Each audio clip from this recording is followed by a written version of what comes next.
Welcome to my channel.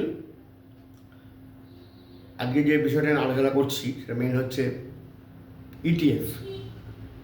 ETF যখন আমরা purchase করছি, মানে ইটিএফ যখন ইনভেস্ট করছি, তখন একটা প্রাইস দেখায় মার্কেটে, এটা বলা হয় মার্কেট প্রাইস। ইটিএফ মানে কি, যে ইটিএফ তো শেয়ারের মতোই, জাস্ট লাইক ইকুইটি, বাজারে ট্রেড হয়। তা আমরা এখন ট্রেড হয় আর দাম দেখতে পাচ্ছি যে এই মুহূর্তে মার্কেটে কী দামে ট্রেড হচ্ছে। হয়তো কোনো ইটি হয় 10 টাকা বা 15 টাকা বা 20 টাকা, একটা পার্সেন্টেজ ডাউন হয়েছে। তা ডাউন হওয়া মানে কিন্তু সেই ইটিএফটা সস্তা এটা বলা যাবে না। ওখানে মেন দেখতে হবে, ধরুন একটা আমি ইটিএফ এক্সাম্পল দিচ্ছি, ধরুন মতিলাল ওসওয়াল যে মন 100 বলে আছে আর কি, মানে মন 100 যে ইটিএফটা দেখুন, আজকে ওটা মতিলাল ওসওয়াল মিউচুয়াল ফান্ড বা ন্যাসড্যাক 100 ইটিএফ। যদি আমরা এনএসসি সাইডে চলে যাই, ন্যাশনাল স্টক এক্সচেঞ্জ সাইডে চলে যাই, তাহলে আমরা দেখতে পাবো এই যে মন 100 এখন ট্রেড চলছে 235.89, ঠিক আছে? তাহলে কিন্তু এর অ্যাকচুয়াল দামটা কত?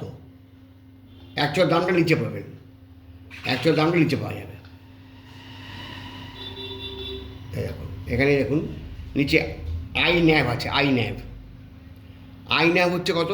225 টাকা, মানে ইন্ডিকেটিভ ন্যাভ, মানে এর দামটা হওয়া উচিত 225 টাকা। এটা মোটামুটি 3 মিনিট 4 মিনিট বাদে বাদে আপডেট হয়ে যায়। তারপরে আপনি যখন মতিলাল ওসওয়ালটা কিনতে যান, মার্কেট প্রাইস কত যাচ্ছে? 235, বেশি দামে কেনা হয়ে যাবে।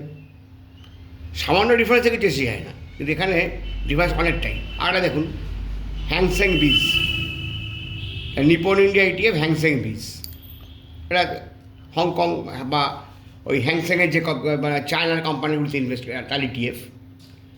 দেখুন 4 টাকা 60 পয়সা দামটা মার্কেটে পড়েছে, 510 টাকা 90, অনেকে কিনতে যাবে, কিন্তু তার দামটা হওয়া উচিত কত? 446 টাকা, অনেক বেশি।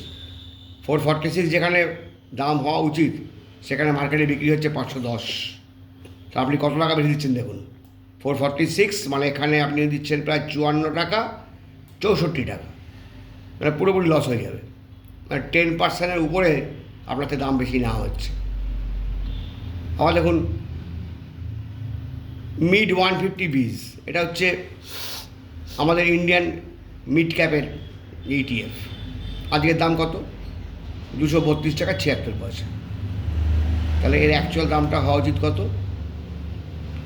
32 টাকা 15। এটা নেওয়া যেতে পারে, কারণ এখানে ডিফারেন্স খুব কম, 1-2% 3% ডিফারেন্স ঠিক আছে, কিন্তু যখন ডিফারেন্স 8% 10% ডিফারেন্স হয়ে যাচ্ছে, সেখানে কিন্তু লস, মানে আপনি অনেক বেশি দামে সেটাকে গিয়ে ওই ইটিএফটাকে বাই করছেন। যেমন ধরুন জুনিয়র বিজ একটা ইটিএফ, 758 টাকা 41 পয়সা দাম, আজকে 1 টাকা 58 করে দাম পড়েছে, কিন্তু অ্যাকচুয়াল দামটা হওয়া উচিত কত? 56 টাকা 60 পয়সা। আর টু ওয়েট, যদি আপনি দেখেন যে কখনও এই মার্কেট প্রাইসের থেকে এই ইন্ডিকেটিভ ন্যাভটা বেশি হয়ে আছে, তাহলে কিন্তু আপনি সঙ্গে সঙ্গে নিতে পারবেন, তাহলে বুঝবেন আন্ডার ভ্যালু আছে। ইন্ডিকেটিভ ন্যাভ যদি বেশি থাকে, তাহলে মার্কেট প্রাইসটাকে যদি কম থাকে তাহলে নিতে পারবো। আর সামান্য ডিফারেন্স হলেও নেওয়া যেতে পারে, কিন্তু যখন বেশি ডিফারেন্স হবে, আমি এই যে দেখালাম, এই যে হ্যাংসেং বিজ দেখালাম, দেখুন হ্যাংসেং বিজে আপনি 510 টাকা 90 পয়সা, আজকে অনেকটা কারেকশন করেছে, 4 টাকা 60 পয়সা, প্রায় 1%-এর কাছাকাছি কারেকশন আছে। তবুও কারেকশন নেওয়া যাবে না, কারণ দেখুন ওখানে গিয়ে নিচে ও 446 টাকা হচ্ছে দামটা হওয়া উচিত। যখন দেখবেন আই ন্যাভের থেকে এই প্রাইসটা কমে গেছে, খুব ভালো জায়গা, বা কাছাকাছি 1-2% 3% এদিক ওদিক হতে পারে, নাহলে কিন্তু ইটিএফ কিনে লস হয়ে যাবে। ইটিএফ মানে অনেক বেশি দামে কেনা হয়ে যায়, আপনাদের মার্কেটে বেশি পয়সা নিয়ে নেবে।